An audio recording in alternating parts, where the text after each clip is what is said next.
friends, almost family at this point, and they're just incredible stories, amazing impact of the work they do, and I'm just really excited for all of you to hear from them about their journey. There is no way that we can possibly go into depths of what they've done and accomplished. I would encourage you to talk to them afterwards. So we're just gonna get started, hit everything on a high level, but know that they're accessible for follow on as we continue.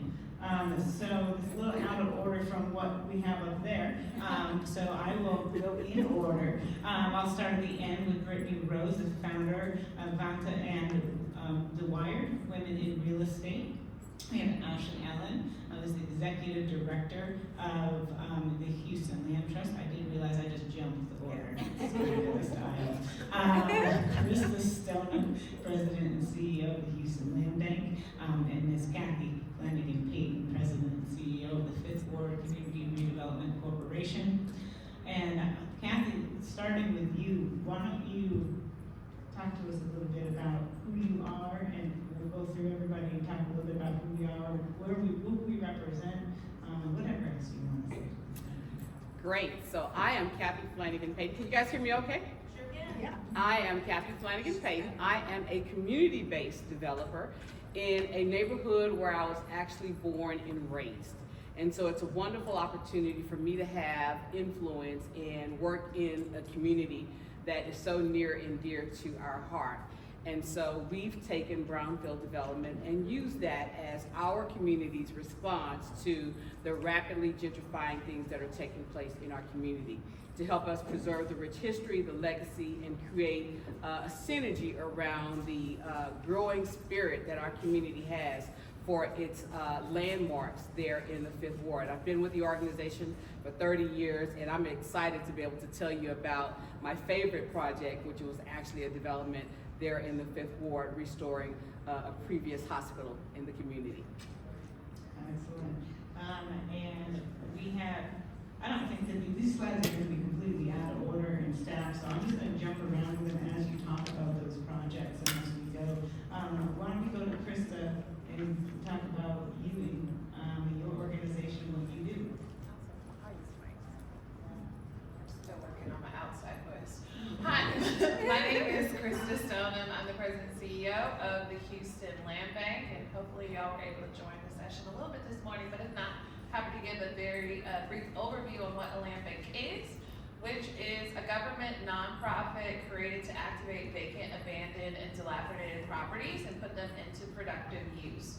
So we have currently and previously expended a coalition assessment grant. Right now we are operating with an assessment grant for $500,000. Previously it was $600,000, and we also have a $5 million cleanup grant, and really have served to create opportunities for communities such as Fifth Ward in partnership with technical assistance providers such as Danielle Getsinger from Adapta, who is the CEO and has really been a close partner with us in creating solutions for real estate, but in alignment with neighborhood goals. So really seeking to adapt and bring in more of what I like to call brownfield babies, which we will share a couple examples for several uses, but predominantly for affordable housing.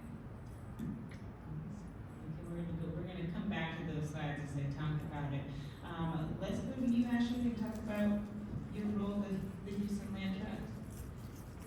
Hello everyone, I'm Ashley Allen, Executive Director of the Houston Community Land Trust. We are a traditional community land trust, which are permanently affordable tools for various types of spaces, including housing, green space, commercial space, whether that be retail or multifamily housing. Houston Community Land Trust was established in 2018, and in that time we have supported 200 single-family homeowners and 1 rehab homeowner. They chose to put their home into the Community Land Trust after owning it and needing massive repair after disaster recovery, and we have 4 rentals in the Houston area.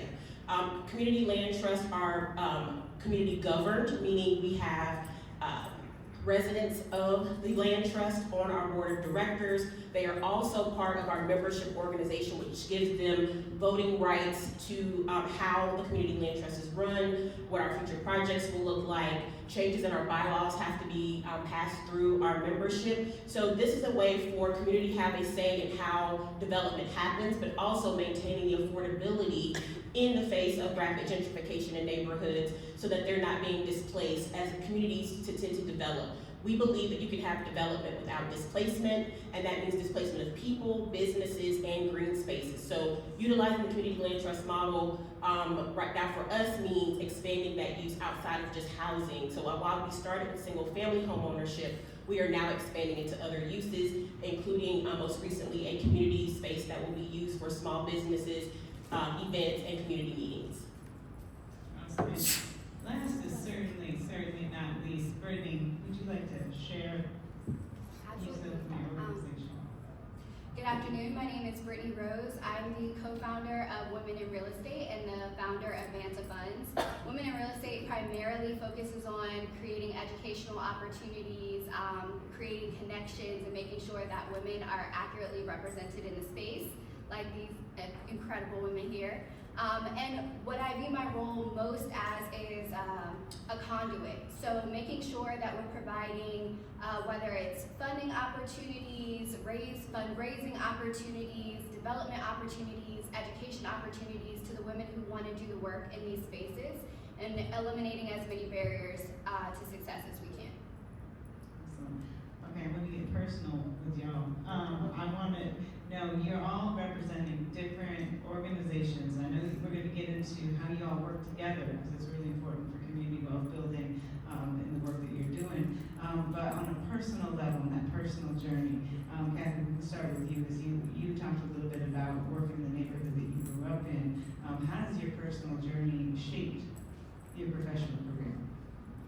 Well, I think I started this endeavor trying to demonstrate to the people in the neighborhood where I was born and raised that if I could make it, they could make it too. And it was an opportunity for me to come back to a community that I love and where I saw great potential. And so I've been doing this work for 30 years. I started when I was 2. I've been doing the work now for 30 years, and we have managed to grow and expand our programming to follow many of the passions that I have for community, but the passions that the community had for itself.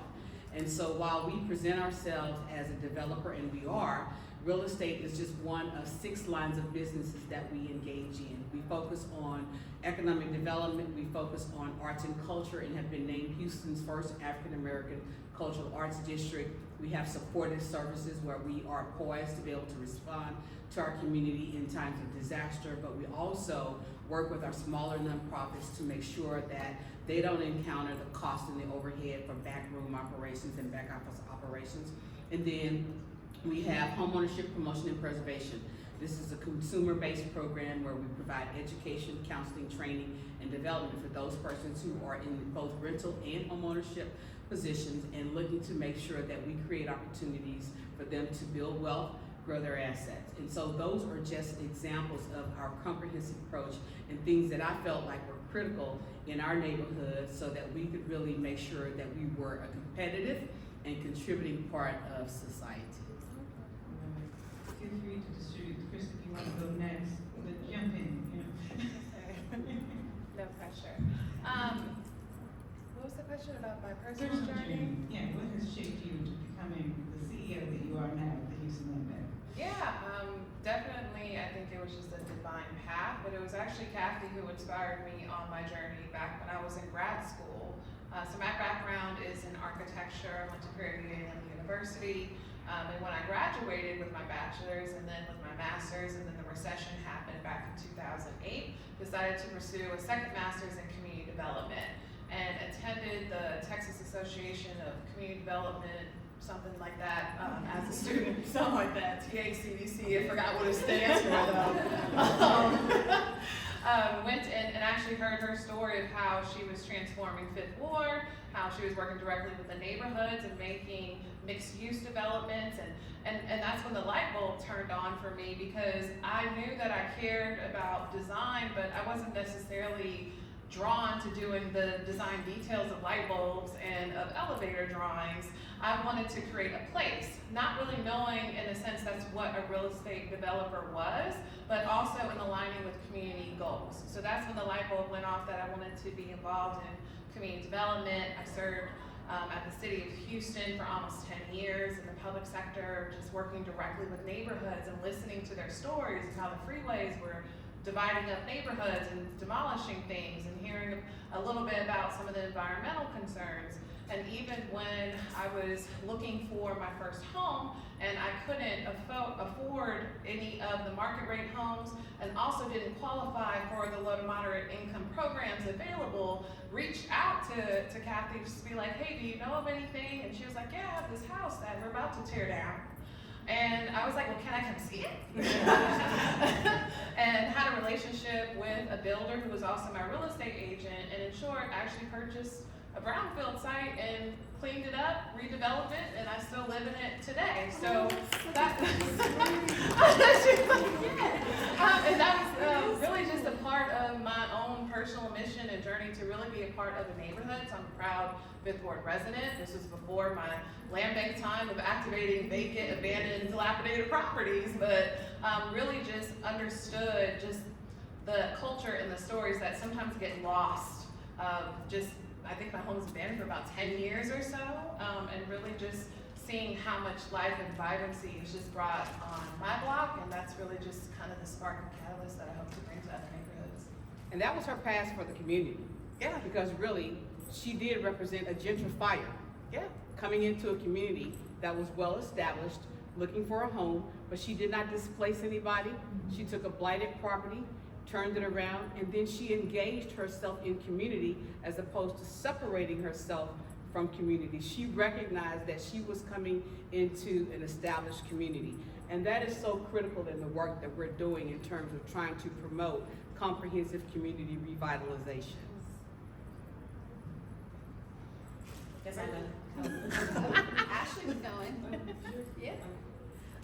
So actually, I actually started working in housing here in Chicago, and was a community organizer for Chicago Coalition for the Homeless, which helped me kind of learn more about housing policy and some of the things that Christa just mentioned about how highways divide neighborhoods and how gentrification happens. I was here when they tore down public housing. Actually, I bought my first home not too far from where Robert Taylor Homes used to be, about a few blocks away. I was here when they closed the schools down, and the school right next door to my home was closed and had sat abandoned. So Chicago really kind of helped shape my view and how communities developed and how rich history can be erased, because I saw it with my own eyes here. But even before that, I was a homeless youth, and so really understood how you can get into that cycle of affordability and lack of affordability for better terms here. My mom worked, but as soon as she made a little bit of money, a dollar raise, it was, okay, well now you need to pay more for rent, and this is how we continue to end up being evicted from housing, because as soon as we would catch up, the rent would go up. But her income was not increasing at the same rate in which housing was increasing, and so this is how people continue that cycle. And then when people say, okay, we need a living wage, we're saying we're trying to catch up from minimum wage being at $7 and some change for how long, and we were doing the fight for 15, but now that fight for 15 is obsolete, because now it's the fight for 25, because that's really what it costs now to be able to afford decent housing. And so my own experience of wanting to figure out how can we change systems to look differently, how do we actually create housing that promotes people earning more and not being afraid to earn more because they're scared they're going to lose their housing benefits. We need to create housing systems that encourage, wealth, yes, but also encourage stability. Because there's so many things that are attached to housing stability, economic outcomes, but also educational outcomes. I saw it in my own family about how we can look at the grades of me and my siblings during the times in which we had housing insecurity versus the times we were secure in our housing. You can see a direct correlation to how we were responding as far as our behavior, how we were responding as far as our test scores and grades. All of us had the capabilities and were very smart, but you know, when you're dealing with where am I going to sleep, or if I come home, as happened to me when I was in the 4th grade, came home and the pink slip was on the door, and then we were packing up and having to move over and over and over again. And so for me, my first career, actually, I was a scientist, but knew that my true passion was nonprofit work, community work, and then coming into housing through my experience as a community organizer and saying, okay, well, how can we change how housing is done? And the community land trust model, which I was introduced here in Chicago through my work, was a way to make sure that communities could stay in place. So we don't see the large displacement of people, even when we're changing the type of housing from public housing to project-based vouchers or whatever the case may be. Large communities are not being displaced all across the city. They're able to stay in their network, which is very important to community. And so the community land trust model allows for not only the community to govern what happens to their community, but also provides that long-term stability that is needed for everything that people rely on, the housing, the green spaces, and the retail that create full communities. It's not just the housing, but all the other things that come along with making a full community. And so for me, that's what I choose to do every day. I love what I do, but also understanding the challenges of people still not quite understanding the experience of those that are suffering from the housing crisis that we're experiencing, and trying to get people to understand it's more than just giving somebody a place to live. You have to stabilize that place for them long term. Yep. Well, mine starts a lot sooner than most people's stories. I was a kid. I remember riding in the car, going in and out of DC because I'm from Northern Virginia. And there's a particular street, and every time we would come in and out of DC, I would see people who looked like me, who were clearly homeless, on drugs, I would just get so sad for these people. And I could not understand why they were in that position. And to the naked eye, a lot of people would say, oh, their own bad choices put them in that position. But as I got older and I understood the effects of redlining, and I understood the systematic oppression that had occurred specifically in the city of DC, it became more and more clear to me that my ability to change that would come through real estate. And it took me a really long time to figure out exactly what that looked like, and it wasn't until I moved to Houston and had the ambitions of being a real estate developer did I realize that Houston gave me a really unique opportunity due to lack of zoning, which, you know, love it or hate it. But it gave me a really unique opportunity to create a change that I don't think is quite as possible in most other places in the country. And so I got really interested. I met these amazing women, and this is not an uncommon experience for me in Houston. It's just so full of incredible people who want to do right by the community. And I realized that not having zoning could actually be a blessing, and that communities could be self-sufficient and walkable in some respect. There's only so walkable Houston gets. But that there was an opportunity to provide resources and act as a conduit to growth. And so we grew our Wire chapter in Houston. It's our largest and strongest chapter, and we're just excited to do that work.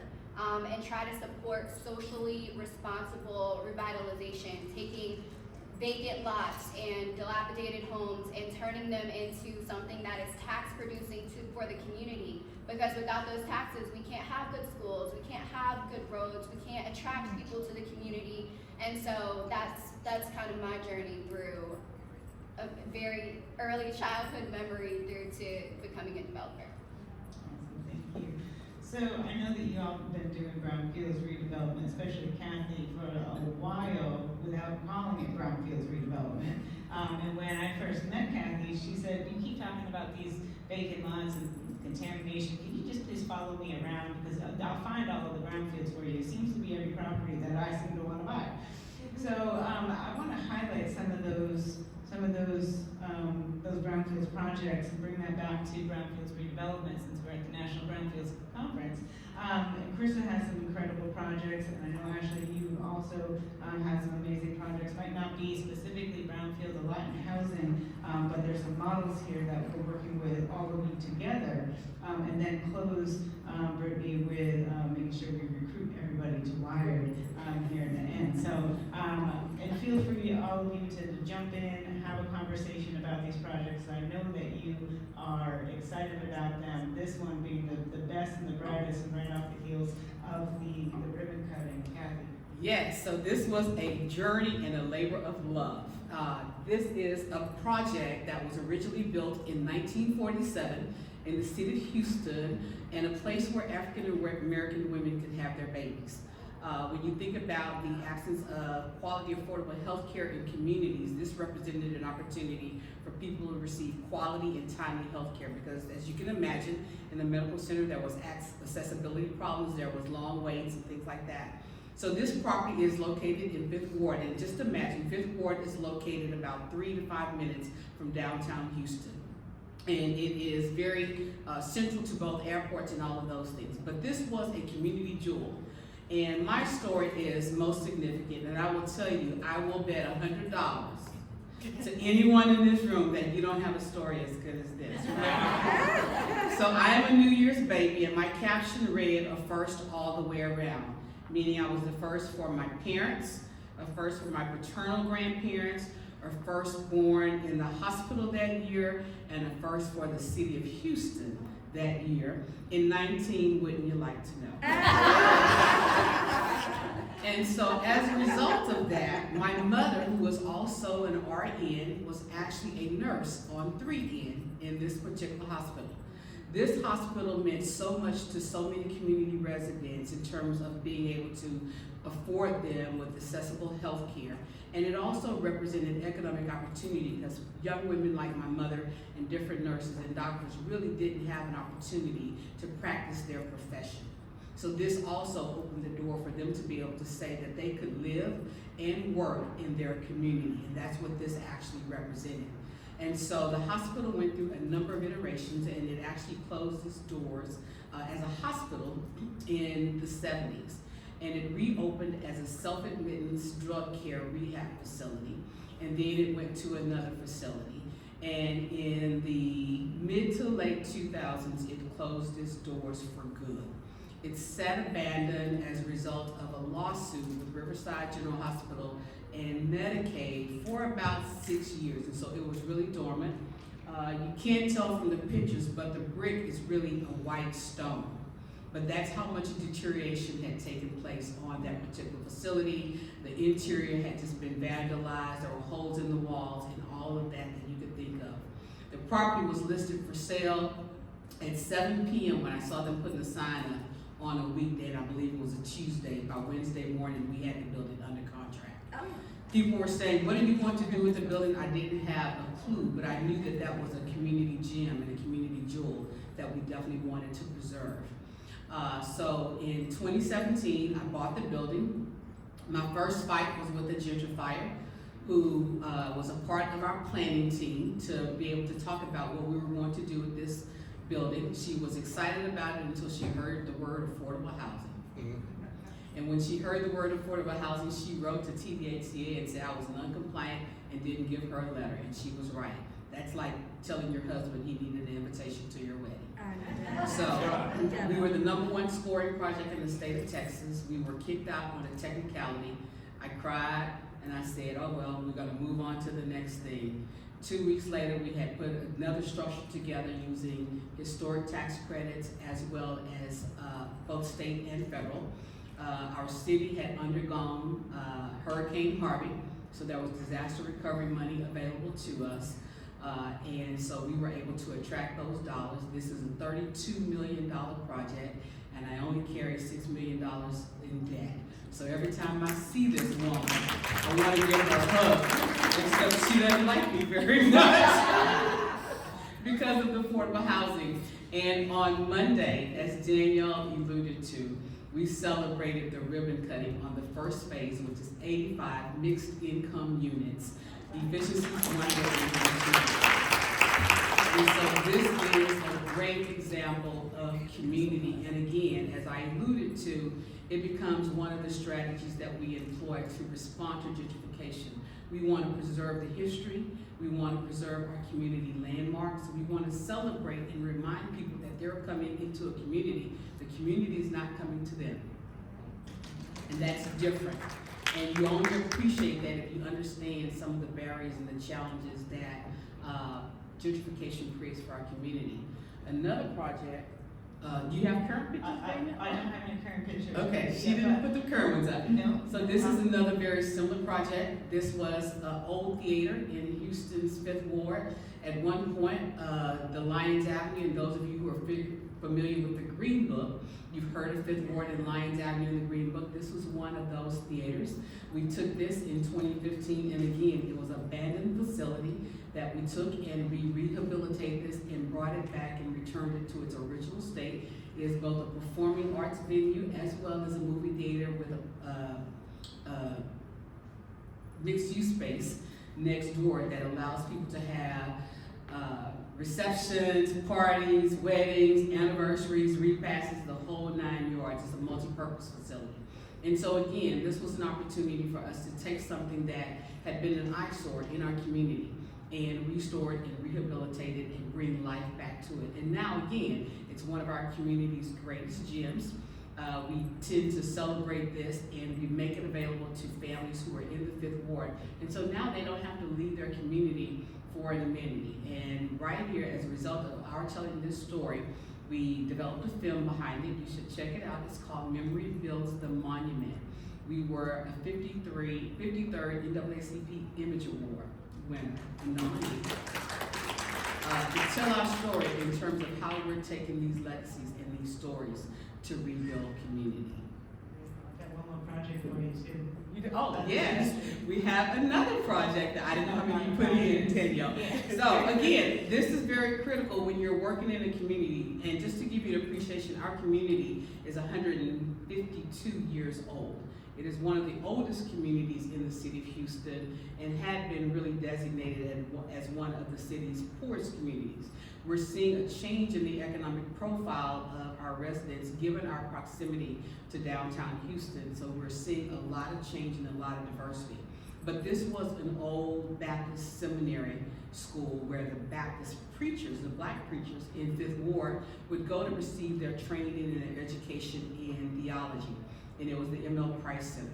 And today we're currently rehabilitating and repurposing this facility into a business, technology, and workforce center where we will offer rental space for our small businesses using a rework model, but also offer training and development for people in the community who are looking for specialized training to be able to make them available to our employers in the community and the new and biggest growing industry in our community, which is going to be that of a new level 1 trauma center just north of the community. So we want to make sure that we have the skill set, the opportunity to train and develop young people in the field and the various medical professions so that they can have higher wage paying jobs right there in 5th Ward.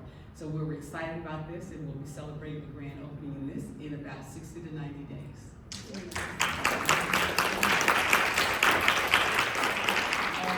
Which project you want to start with first? You want to start with your house? Let's go backwards. Let's start with your house since you already told me about your house. Your first Brownfield project. Right. No, seriously. And Kathy kind of had to remind me of it because I'm so heads down trying to do other things for other people. I had to go back and remember when. And that's kind of my gem that I like to share to other people as we're going out and we're serving people. Remember when you needed help and when you needed someone to give you a hand up as you were trying to figure things out. So this was just showing the little progression, and I forgot I even had some of these photos in my phone of just the original home. And now I have a neighbor on my west side. This is duplex, and actually home that Kathy built is a neighbor to me in addition to a property across the street. Just showing the progression and just the overall relationship building process of becoming a part of that community and them welcoming with open arms as well. So this is just showing some of that progression that I already shared. But in terms of the land bank side, so we officially became a land bank back in 2019. We used to be a City of Houston program, and then we expanded into a separate nonprofit, and then we also filed our 501c3 as well. And when I began my journey in leadership of the land bank, which was back in 2002, really just did an assessment of everything that we own, where's the opportunity, the overlap, especially with my previous experience of working with neighborhoods and listening to their visions of what they wanted to do, what they want to see. Probably go to Yellow Cap first. So this was my first Brownfield baby, which was Project Yellow Cap. So the City of Houston gave us a grant back in 2019 to acquire larger tracts. Historically, we had a lot of tax delinquent property, which were scattered sites, small single-family lots, but they gave us a grant in order to buy some medium to larger tracts, and this was one of them. They gave us about $5 million in order to purchase half of it. The other half was under contract because it needed several years of remediation. Because of the obvious use of being used for cars, having a gas station, there was a lot of contamination in the soil. Had to remove about 20 feet of soil, the underground storage tanks. It took about 4 years of cleanup. And then when I started in 22 and realized that this was under contract, but also was hearing that we potentially didn't have the money to close on the site, began to build more relationships with some of our public agencies within that time period before we received the no further action letter from the TCEQ. Once we received that letter, we were supposed to close within 90 days. So that was basically my main focus of who and how are we gonna get the funds, but also what are we gonna do with this site? There was no clear strategy or use of what that would be, and we started by going straight to the community. With my background being in architecture, basically found out about a program that was pro bono from one of the local architects where they can help create schematic designs, and that's basically what they did for us. We worked directly with the community in order to figure out not just should it be housing, because that was one of the requirements because of the fund that the City of Houston gave us, but what kind of housing and what does that look like to you? So we did a series of community engagement meetings in order to come up with the vision, and in short, it was a combination of single family and multifamily. And over the course of probably a year and a half, with some tears as well, because some of the twists and turns of talking to different leaders, and then that leader went out of office, and then someone else came in, and you got to build a relationship with them and educate them on why is this important. Because especially with Houston being a brownfield city, because of our history and not having zoning, which is kind of the other side of the coin of having light industrial literally across the street and sometimes next door to residential or parks or schools, there was some justification that needed to be explained as to why we were even included in this, why they should be open to redeveloping the site and making sure that they understand that it's shovel worthy, even though it may not be shovel ready at that time. But in short, now that we have a partnership with Harris County where they purchased that middle tract from us with ARPA dollars, so they expended about $7.3 million. And then we also secured a partnership with Fannie Mae and the Houston Community Land Trust to have our own pool of energy efficient and resilient, I think we can say that, homes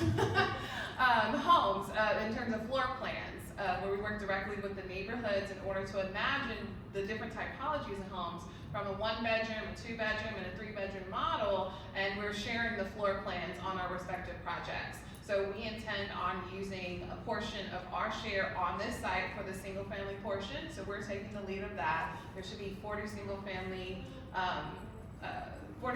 homes provided, and then 120 multifamily with Harris County. The catalog, at least the preliminary design, should be complete by the end of September, and then we'll move into the construction document phase so we can begin the break ground and then align with our master builder developer to actually do the construction. So in short, this will be one of our first projects where we not just sell the land, but we will sell the floor plan that is bundled with it, that is also pre-permitted, so we can help fast track and help produce the most efficient solution with Houston, with all the hurricanes and heat climate index and the freezes, whatever other surprises we have that hopefully are not coming this year. The next site is really just came from advocacy and just kind of listening of what's going on the ground, and heard about this actually through our partners at Adapta, that the city owned a former trash incinerator that they were trying to figure out how to activate. At the time, we had our first coalition grant in the East End, which is where this is located, and heard about it and just reached out and said, hey, we have this assessment grant. Not exactly sure if this would be helpful or not for the project, but we'd love to just offer it just to see if there's any potential alignments. And not only did they say yes, but then ended up giving us the site. After a little advocacy, of course. But in short, basically, this was the execution of our first land banking agreement. So we're included in the state legislation, and there's a host of different powers and tools of what we're able to activate. And one of them is what's called land banking, which means that I can hold property for other entities, either public, private, or nonprofit, and then give it back to them or find a partner to activate it for the long-term use. And because it was obviously contaminated, but also because there was some pressure coming down from the state level of doing something with this site that had been abandoned for at least 60 years because it was a former trash incinerator, and obviously we don't burn trash in the middle of the air anymore, decided to take this into our inventory. The city of Houston gave us a pre-development grant of $850,000 in order to take this into our insurance policy and be able to work with the community on some of the visioning components preliminarily and just explain to them what this is and clear out all the trees that have been there forever and enter into the state's VCP program, the voluntary cleanup program. And in short, we're able to apply for the EPA cleanup grant of $5 million, which we were awarded. And now we're in the process of securing our consultants in order to work with us on the 3 to 4 year cleanup process to turn this into a green space. So this was our third, maybe major brownfield project that really excited about of just how working in partnership with the government, but also with the community and our technical assistance providers, how we can really create a place and not just a transactional component of us holding the property, but us actually really being a remediation partner as well. The next one, I believe, is Casa State of Harrisburg. What did we not have in there? No, we didn't. Okay, that's fine. But we have several other examples of how we're taking properties. Yeah, we only got 20 minutes left. Okay, We just stayed here for like 5 hours. Y'all got it. But I do, y'all work together, right? And I think the segue into the land trust is, actually, you're talking about that long term. How do you support, these developments that are happening, especially the housing developments that are happening? But how do you structure those deals on the long term, making sure people can stay, making sure people can build generational wealth, and not get that eviction letter on their door and worry about where they're going to go? Can you talk a little bit about your model? We have a few of your projects up here, and I know that you are looking to the future of doing even more collaboration with everybody here. Yes, so the community land trust model is it's a shared equity model, but allows for permanent affordability. So a lot of times with affordable housing projects, they are temporary. So there's short-term, 5-year, 10-year, sometimes a little longer affordability periods. And with those long affordability periods, a lot of times you have to go and reinvest dollars to maintain that affordability. Or if it's like a low-income housing tax credit, when investors pull out, they have to go back in and do the whole process over again, which would be very expensive. Versus with the community land trust, once the funding has been put in, the subsidy has been put in to make the home affordable, the land goes into trust to restrict that resale price to keep it affordable for that buyer or that renter. So as I mentioned, like with my own personal experience, my mother and my family experienced homelessness quite a bit because when taxes go up or gentrification happens or development happens, the value goes up. Well, that's good for people who can afford that appreciation and that increase, but for a lot of landlords on the rental side, once that appreciation goes up around the neighborhood, so do their taxes. That then passes on to the renter, meaning that their rents go up. If you're a homeowner, you may get into the home at a certain price, but when things start to appreciate, your value goes up too, and then your taxes go up. A lot of times we've seen communities, particularly those on more fixed incomes or limited incomes, they cannot afford the appreciation on their homes, and they're either forced to sell, which unfortunately, it sounds like that might be a good thing, but there's nowhere for them to go. Because of how fast things have changed in Houston and in a lot of other cities, there's nowhere for them to go if they do decide to sell. Or in worst case scenario, we've seen this as well, people lose their homes because they don't have anywhere to go, and as that home continues to appreciate and those taxes keep going up, so does their mortgage, and then they're then underwater and cannot maintain their home. And so we're seeing a lot of people who are losing their homes because while the nice townhome next door is being built, your auntie who's been there for 20 or 30 years, who paid her home off already, now cannot even afford just the taxes on the property, and then ultimately ends up losing that asset to that family. And so in cases like this, these homes were all $250,000 to $280,000, and now you see the CLT price because subsidy was put in. And then the other part of this is we have an arrangement with our taxing authority, so our buyers pay taxes based on the CLT value, not the market rate value. And so that allows, again, that long-term affordability, and then because the money has been put in and resold, it's resold at a restricted resale price. So you're basically making money off of what you put in, not the market rate value, and that stabilizes it. But what we've also done is make sure that it doesn't impact the rest of the neighborhood. So when you're going into a community, you don't know which home is a CLT property because they're scattered everywhere, but also our homes are not put into the same subdivision as other homes, so it does not impact the value of your neighbor. So if your neighbor can afford their appreciation, that's fantastic. They get to go and make all the money that they can, and they can pay the increased mortgage, but the CLT homeowner does not impact their appreciation while they're able to benefit from the restricted resale price and that lower taxing amount. And so now they're able to get quality homes in neighborhoods of their choice. And that's really important too, because a lot of times we create affordable housing and we're telling you, well, you have to go live over there. With our program, our Home Buyer Choice program, people are able to buy homes in the neighborhoods that make sense for them. That may mean close to their kids' school, or close to their job, or close to their church. And again, keeping that sense of community. And then also, with a traditional community land trust, we have stewardship on the back end. When you close the home, that's just the beginning with us, because we're there to make sure you're successful in home ownership. And part of that, when we're talking about brownfields, is how do we make sure that the neighborhoods where our homeowners live are also being taken care of. One good example is most recently working with one of our council members and Houston Police Department to clean up a block where one of our CLT homeowners is. There's now illegal dumping that has been happening on this particular block. There has been other contaminations due to a fire and all of these things. And so working to make sure that we are protecting communities that our homeowners are living in, and making sure that their homes are maintained, especially when we're talking about disaster recovery that can create issues with homes such as mold and things of that nature, and making sure that we're continuing to make them successful in home ownership. But also, because we are a community land trust,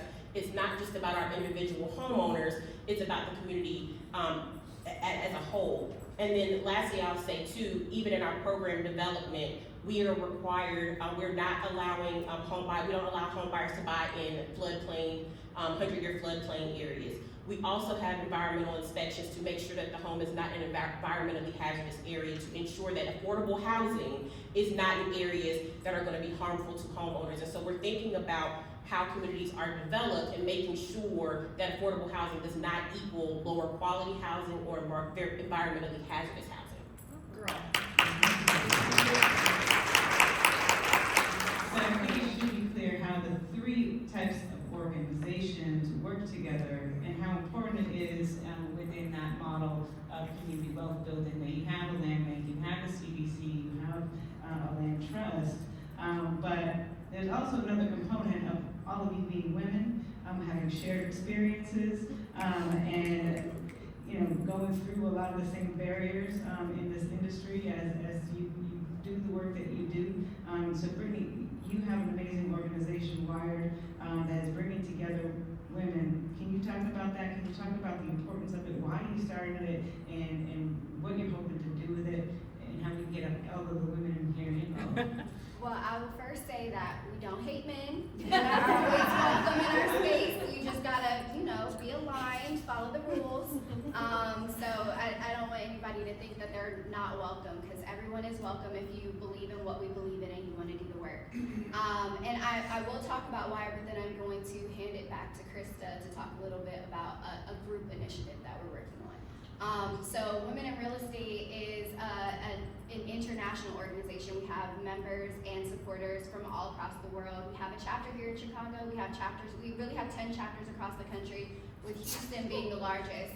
And one of the reasons it was created is because my co-founder and I, Kehlani, we both had very similar experiences in the business. For me personally, I kind of grew up around real estate and but wasn't really exposed to what was possible for me. It was always the people that looked like me that I saw in real estate were realtors. And I grew up in a new home community. Like my entire city pretty much is new homes, but it never occurred to me that I could be a developer or builder or anything more until the pandemic. And I got on this app and we started kind of all talking, and I discovered this world of development, and we really wanted to create a pathway for other women to be able to experience that.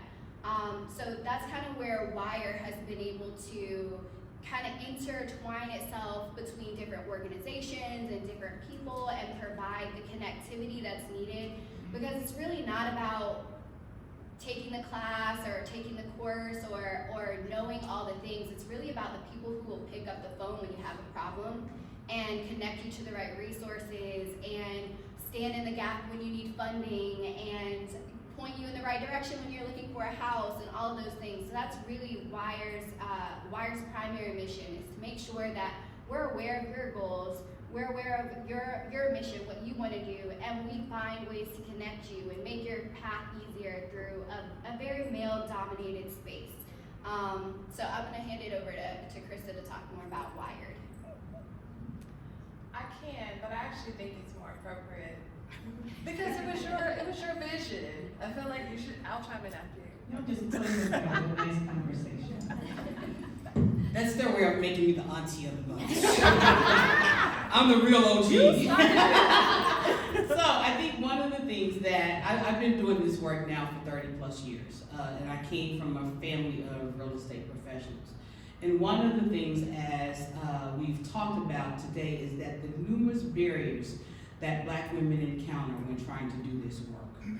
And doing this for 30 years, I don't have to tell y'all, retirement is on the horizon.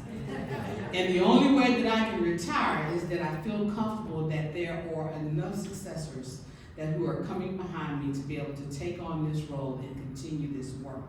And so with that, we found that as we attempted to serve particularly Black and brown women throughout the city of Houston, we wanted to keep them confined to domestic work, hospitality work, and things like that.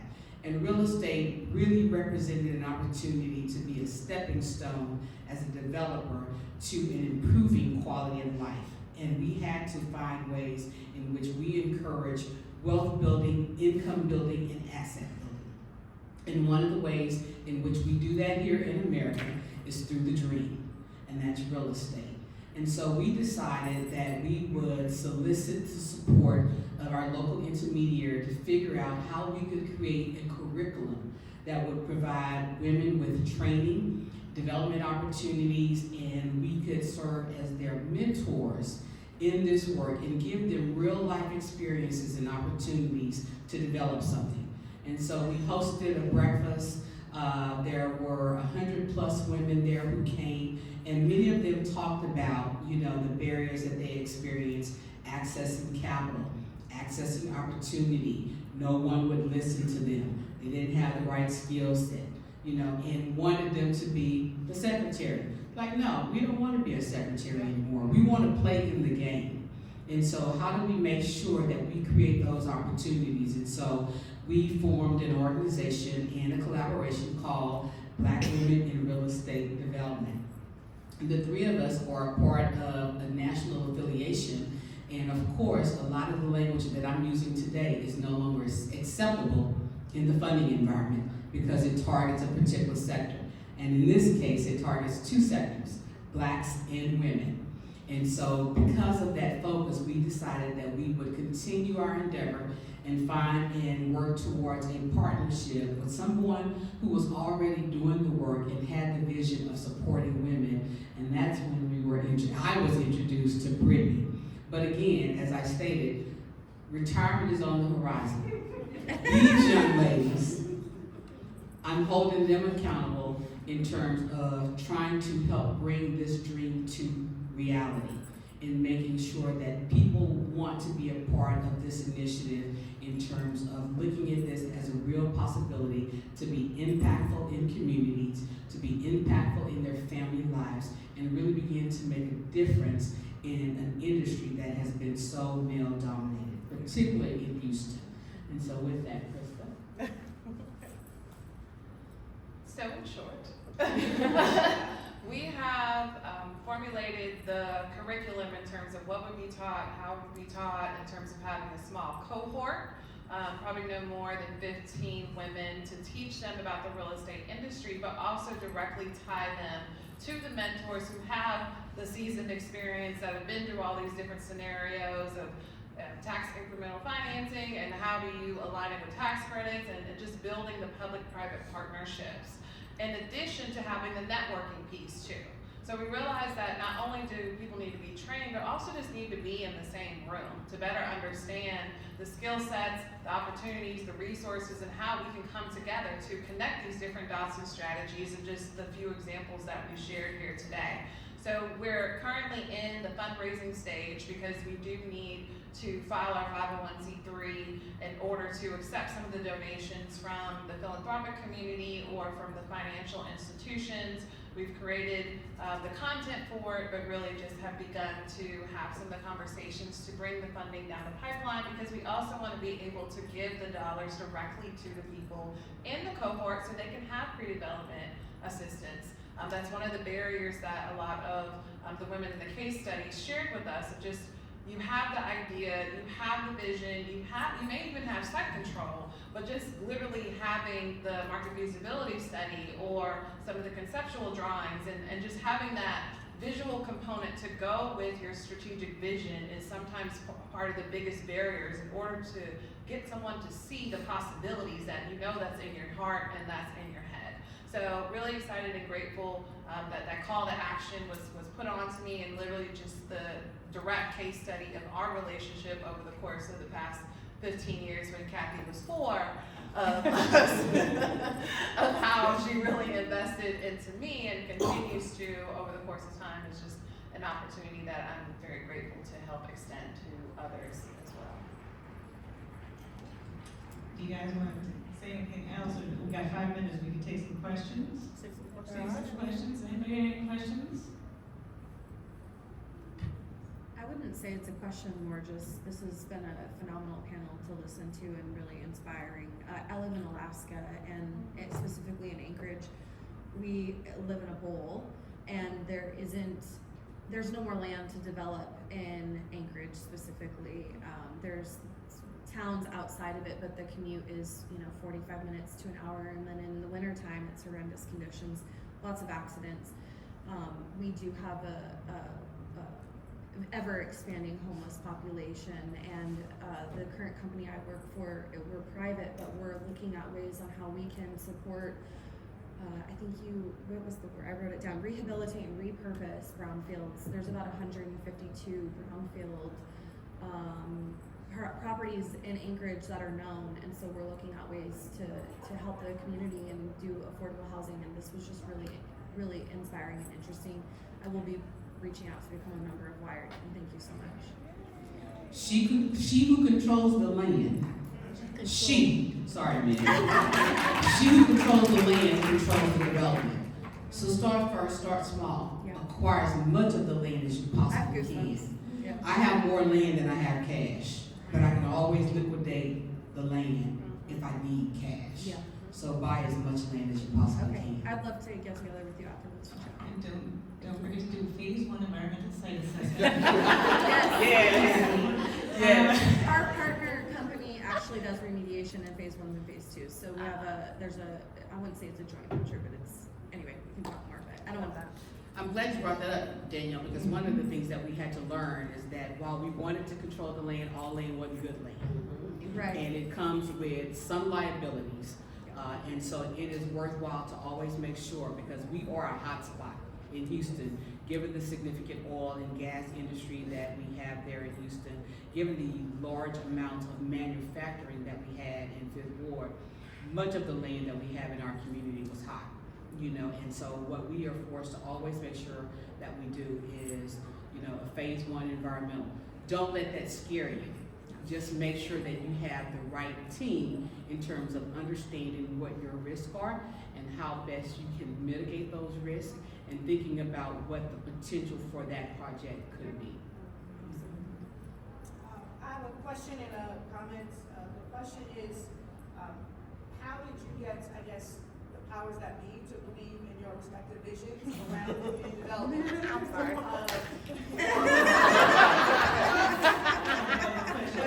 That's the question. And then the comment is, there are two other organizations you should probably know about if you don't already that have similar missions that are nationwide. One is Project REAP, Real Estate Advancement Program, and then the other one is DCRE, Diversity in Commercial Real Estate. It's based in New York, so you may be familiar with them already, but kind of have synergies. So just wanted to let you know that. But yeah, the biggest barrier I've seen is that they're sort of an old boys network. They already know what they want in certain sites, and so when community and others have vision, you're kind of crowded out, or you're told money's not available, this is not available. So just want to know how you navigated that and how you support each other so you can realize your dream. I'll be brief. I had to do the things that they did. Golf clubs, tennis rackets, have all the cute little outfits, smoke a cigar, I drank whiskey. You have to do what they do. And if they don't invite you to the table, bring your own damn seat. And that's what we had to do, is we had to bring, and we couldn't do it, we couldn't be about the talk and not be about the action. We actually had to get it done. And so I'm part of really a faith-based initiative that was really centered and focused on making sure that our community was actually led by one of its own. My predecessor was a white male from a rich neighborhood in Houston. And so the community wanted to be led by itself. And so having those candid conversations has really helped. And we are our own cabinet. Yeah. We can tell each other stuff and know that it's going to stay right here. And the use and the intent of that conversation is designed to uplift, encourage, and support. The other thing is, yes, when they won't invite you, just we'll do it ourselves. We just decided, you're not going to do it, then I guess we're going to have to figure out how to do it ourselves. I mean, we had a lot of opposition to the community land trust coming into Houston, a lot. And so for me, it was like, okay, well, who's doing what? And also talking to people, forming relationships to say, we're not your competitor, we're a partner, we're a tool. Like, how do we work together? And then also utilizing community. We were a community land trust, we all work in community, and community said, I can't afford housing, hello, I see your building, that's great. City, that's great. County, that's great. Developer, but I can't afford that. And coming in and saying, okay, well, we all come together and really show and prove. Like, nobody, we're still fighting for people to believe in our vision to this day, like right now. We have conversations about it all the time, but we're showing and proving, because once it's done and it's on the ground, what can you say? You can just say, well, at that point, you're just a hater because we've already proven you wrong, you know? And so one of the, Christa kind of mentioned it briefly about both of us had gone to the city and saying, hey, we have lots that y'all aren't using. How about you just put something smaller on it? It doesn't have to be a 3 or 4 bedroom house.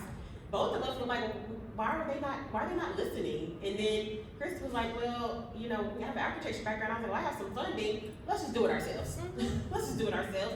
And being able to put those resources and everybody bring something to the table to get it done. And now they're gonna have to believe us because we're gonna show you that we did it, and we did it without you. That's the other part that's going to be, and Kathy's done it, she showed you examples of, you know, things didn't always go the way she planned, but it got done. And so that's all we can do is show and prove. If you don't wanna work with us, we're gonna do it anyway. It's not gonna be easy, it's actually gonna be a lot harder, but it's gonna get done, and at that point, you have to accept that what we're saying is correct. And I think that's where the support really is important, because it's a hard fight. Even after 200 homes in the CLT and people still are like, well, I don't believe in it. Well, 200 people do. So. All right, guys, I think we're getting kicked out, but there's contact information. Thank you, ladies. This has been very